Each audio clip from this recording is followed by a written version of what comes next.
अन्य समाचार सूरतथी सूरतना अडाजणमां अकस्मातनी घटना सामे आवी छे। फूल स्पीडमां आवता बाइकनी कार साथे टक्कर। अकस्मातनी घटना सीसीटीवीमां कैद थई छे। तो बाइकमां सवार 3 युवकोने गंभीर इजा। भूलका विहार शाळा पासे मध्यरात्रिए भयंकर अकस्मात थयो हतो। अडाजण पोलीसे अकस्मातमां गुनो नोंधीने फरार थई कार चालकनी शोधखोळ हाथ धरी छे। तो पुलिस द्वारा आ मामले વધુ તપાસ કરવામાં આવી રહી છે। ફરાર કાર ચાલકની તપાસ પોલીસ આદરી રહી છે। તો અડાજણમાં અકસ્માતની આ સમગ્ર ઘટના સીસીટીવીમાં કેદ થઈ છે। ફૂલ સ્પીડમાં આવતી બાઇકની જે પ્રકારથી ટક્કર થઈ હતી, અકસ્માતની આ ઘટના સીસીટીવીમાં કેદ થઈ ગઈ છે। અડાજણ પોલીસે બનાવ અંગે ગુનો નોંધીને તપાસ આદરી છે।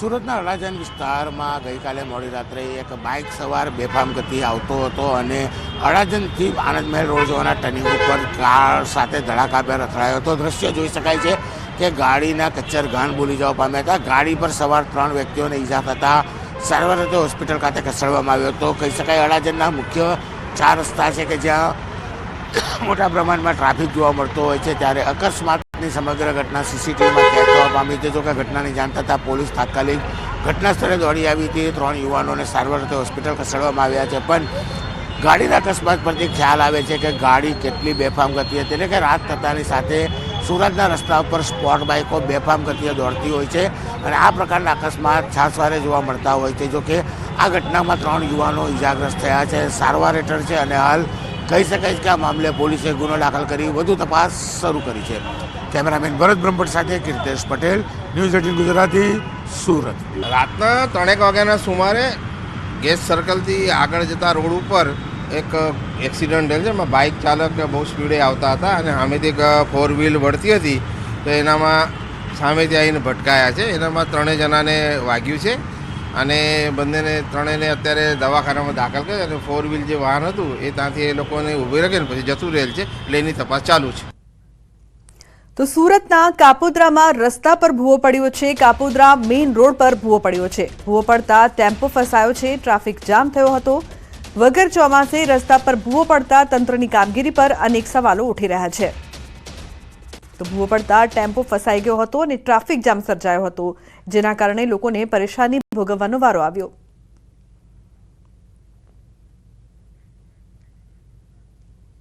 अन्य समाचार भावनगरथी डम्परनी अडफेटे आधेड़नुं मोत निपज्युं छे। रामपरा वल्लभीपुर हाईवे पर रात्रे आ बनाव बन्यो छे। मोडी रात्रे रेती भरेला डम्परे लीधो आधेड़नो जीव। तो घटनाने लईने वल्लभीपुर पोलीसे વધુ તપાસ હાથ ધરી છે।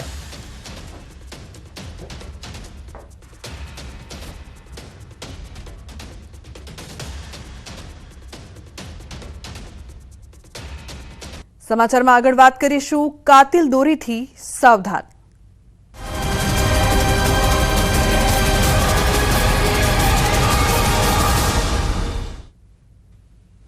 तो पतंगनी दोरीए 2 बाळकोना पिता छीनव्या।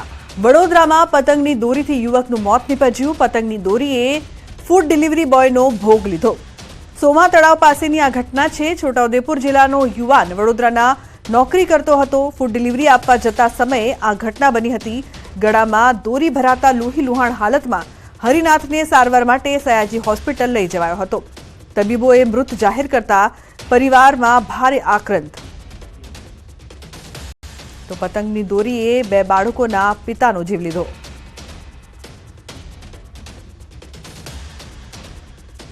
अन्य महत्वपूर्ण समाचारनी वात करीए तो राजकोटमां मनपानी कचराना निकालनी कामगीरी शंकाना दायरामां छे।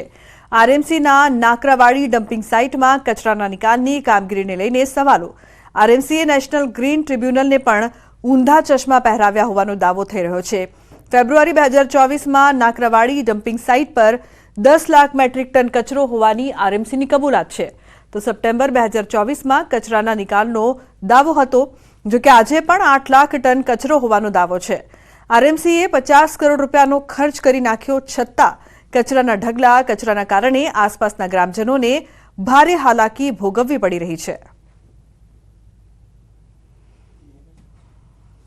જે સ્વચ્છતા અભિયાન છે એ ચોક્કસ લોકો માટે એક આર્થિક અવસર બનીને બહાર આવ્યો છે। પ્રજા પાસેથી જે રીતે કરોડો રૂપિયા ટેક્સના વસૂલ કરવામાં આવે છે એ પૈસાનો ઉપયોગ માત્ર ને માત્ર કચરો ખસેડવા અને કચરાને ખાલી એક જગ્યાએ શહેરમાંથી જે તે જગ્યાએ ડમ્પ કરવા માટે થઈને જ ઉપયોગ લેવામાં આવે છે. જે નિકાલ માટે થવો જોઈએ એવો કોઈ ઉપયોગ થતો નથી. તો રાજકોટના નાકરાવાડીમાં કચરાના નિકાલ મુદ્દે મેયર નયના પેઢડિયાનું નિવેદન સામે આવ્યું. હાલ 3 ફેઝમાં કચરા નિકાલની કામગીરી ચાલી રહી છે, જેમાંથી 2નું કામ પૂર્ણ થઈ ગયું છે, જ્યારે 1 ફેઝમાં કામ ચાલી રહ્યું હોવાનું મેયર જણાવ્યું. સાથે જે એજન્સીએ કામમાં વિલંબ કર્યો છે તેને પેનલ્ટી ફટકારાઈ છે. આ મામલે અધિકારીઓ પાસે પણ મેયર ખુલાસો માંગશે.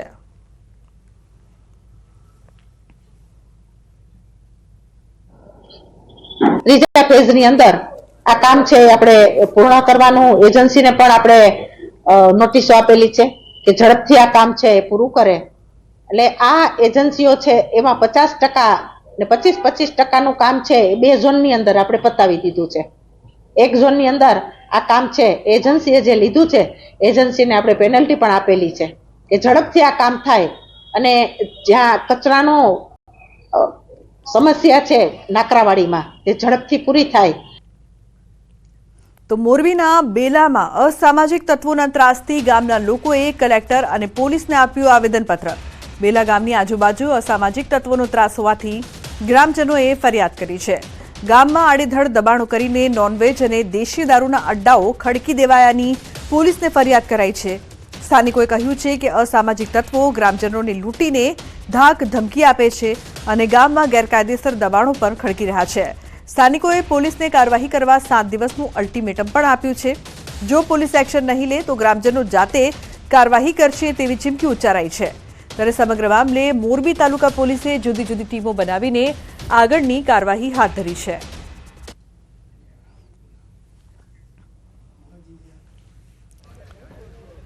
અહીં આવ્યા છીએ અમે પોલીસ સ્ટેશન અરજી આપવા માટે. દારૂ મુરગી જે કંઈ ખરાબ કૃત્યો અહીંયા કરે છે એના માટે અમે અરજી દેવા આવ્યા છીએ પોલીસ સ્ટેશનમાં. કે મને ધમકી આપેલી હતી કે બંધ કરાવવા જો કોઈ અહીંયા આવશો તો તમને એક્સિડન્ટમાં મારી નાખવામાં આવશે, આમ કરવામાં આવશે, એવું બધું મને અરજી. એટલે મેં પોલીસ સ્ટેશનથી પહેલાં 4-5 દિવસ પહેલાં અરજી આપેલ છે. અમારા જ વર્ષોથી આ પ્રશ્ન દારૂનો છે, પણ દિવસે ને દિવસે આજે વધતો જાય. ગામ નજીક પહોંચી ગયા છે. દારૂનું ખુલ્લેઆમ વેચાણ થાય છે. મરઘી, મટન, આ તેમ ઠેઠ ગામના લોકો પરેશાન થઈ ગયા છે. અને અમારા ખેડૂત લોકો ખેતીએ જાય તો લૂંટફાટ આ તે એ લોકો છરી બતાવી અને જે હોય ખીચામાંથી કાઢી લે. સમાચારનો પ્રવાહ યથાવત રહેશે. હાલ રોકાશું એક બ્રેક માટે. આપ જોતા રહો ન્યૂઝ 18 ગુજરાતી.